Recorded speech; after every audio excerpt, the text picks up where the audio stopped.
जय हिंद दोस्तों। मध्य प्रदेश में प्राथमिक शिक्षकों की भर्ती के लिए व्यापम द्वारा वर्ग 3 की परीक्षा आयोजित करवाई जा रही है। दोस्तों, वर्ग 3 की परीक्षा के अभी कुछ पेपर समाप्त हो चुके हैं और कुछ दोस्तों के पेपर अभी बाकी है। जिन लोगों के पेपर हो चुके हैं उनसे डिस्कशन करने के बाद यही पता चल रहा है कि पेपर के लेवल मॉडरेट टू हार्ड रह रहे हैं। तो ऐसे में आपका स्कोर कितना रहना चाहिए कि आप मेरिट लिस्ट में शामिल हो सको। तो दोस्तों चलिए आगे वीडियो में हम चर्चा करते हैं। सबसे पहले हम जनरल कैटेगरी की बात करते हैं। यदि आप जनरल कैटेगरी में मेल हो और आपने 110 से अधिक स्कोर किया है तो ये समझिए कि आप सेफ जोन में हो, क्योंकि 110 से ऊपर नंबर लाने वाले लोगों की संख्या बहुत ही कम है। इसलिए आप निश्चिंत रहें और रिज़ल्ट का वेट करें। और यदि नॉर्मलाइजेशन का इफ़ेक्ट आपके स्कोर पर पॉजिटिव रहता है तो आप समझिए कि आप मेरिट लिस्ट में आने वाले हो। और अब हम बात करते हैं जनरल कैटेगरी के फीमेल स्टूडेंट के बारे में। अगर आप जनरल कैटेगरी में फ़ीमेल स्टूडेंट है और आपने 105 से अधिक स्कोर किया तो इसका मतलब यह है कि आप सेफ जोन में हो। EWS कैटेगरी के कैंडिडेट्स के बारे में यदि बात की जाए, और यदि आप मेल कैंडिडेट हो और आपकी कैटेगरी EWS है और यदि आपने 108 से अधिक स्कोर किया है तो ये समझिए कि आप सेफ जोन में हो। और EWS में फ़ीमेल कैंडिडेट यदि आपने 103 से अधिक स्कोर किया है तो आप अपने आप को सेफ जोन में समझ सकते हो।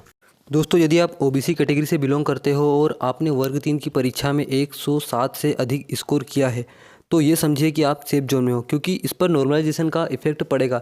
यदि नॉर्मलाइजेशन में आपके नंबर +-2 होते हैं तो आप 109 से लेकर 110 तक पहुंच सकते हो, और ऐसे में 110 का स्कोर आपके लिए बहुत सेफ रहेगा।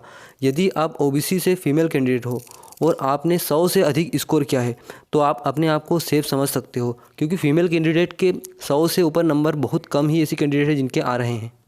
दोस्तों, अब हम बात करते हैं शेड्यूल कास्ट यानी SC के स्टूडेंट्स के बारे में। यदि आप SC के स्टूडेंट हो और आप मेल कैंडिडेट हो और यदि आपने 101 से अधिक स्कोर किया है तो दोस्तों इसका मतलब ये है कि 101 का स्कोर SC कैंडिडेट वाले स्टूडेंट्स के लिए बहुत होता है। और SC कैटेगरी से यदि आप फीमेल हो और आपने 96 से अधिक स्कोर किया है तो समझिए कि आपका सिलेक्शन तय है, क्योंकि SC कैटेगरी में 96 से स्कोर करने वाली ऐसी कैंडिडेट बहुत ही कम मिलेगी आपको। आप चाहे तो किसी अन्य यूट्यूब चैनल पर या किसी अन्य एनालिसिस करने वाले लोगों से भी आप चर्चा कर सकते हैं। सबसे लास्ट में हम बात करेंगे ST कैटेगरी के स्टूडेंट्स के बारे में।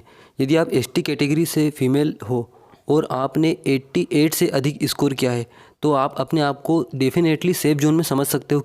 और यदि आप ST कैटेगरी से मेल स्टूडेंट है और आपने 93 से अधिक स्कोर किया है तो आप सेफ जोन में हो। दोस्तों, यदि आपको हमारे द्वारा बताई गई जानकारी अच्छी लगी हो तो आप वीडियो को लाइक और शेयर करके चैनल को सब्सक्राइब जरूर कीजिए।